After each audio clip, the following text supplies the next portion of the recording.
Hi, my name is Kevin, and this is the product requirement document explanation.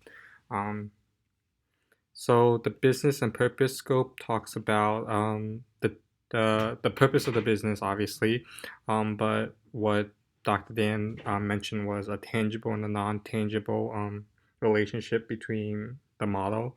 So his description was in the school scenario, like if we were trying to promote the school, a tangible model in this case would just be something that benefits the students physically in terms of like academics. So tutors, like, for example, a non-tangible would be relationships that student has, like the friendships they build, the community they have, where it's not really direct and clear. The technical purpose of this portion is what is it that we're doing and what is it special that we're doing compared to everyone else. Um, s- Stakeholders identification.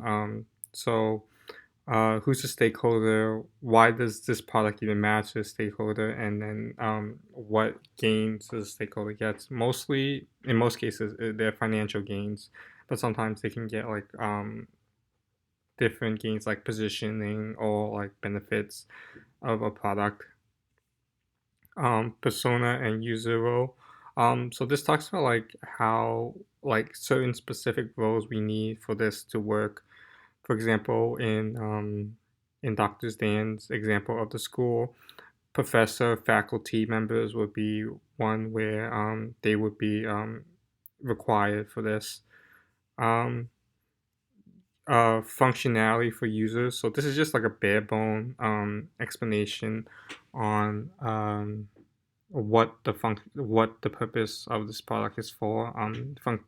Like if I was making an app that helps students plan the schedule, that would just be like the functionality, the very basic bare bone of it, the very superficial form. Technical and usability requirements.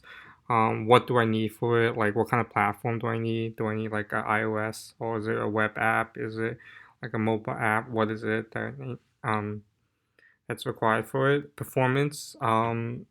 This is really vague, but what is it that you need, or what kind of performance or like services that you need for it? So, for example, if you're doing a gaming app, right?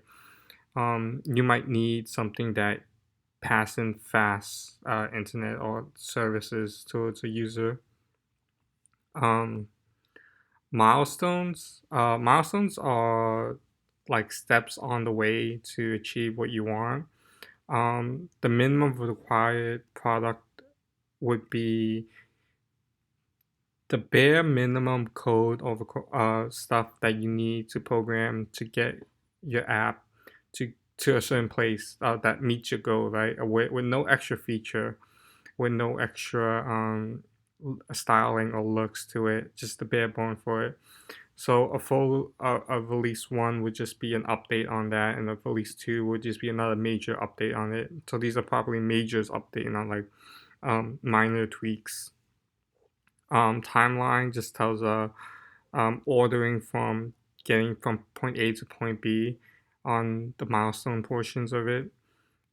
Acceptance criterias are what is it that a user can do or cannot do, right? So user can log in, but users cannot change data. Like um, those would be examples when you want a user just to be able to only view a certain product but not able to manipulate the data for it. Rapid prototype is just wireframing for the screens that we're doing. So just a bare bones sketch of what the screen should look like. Yeah, thank you.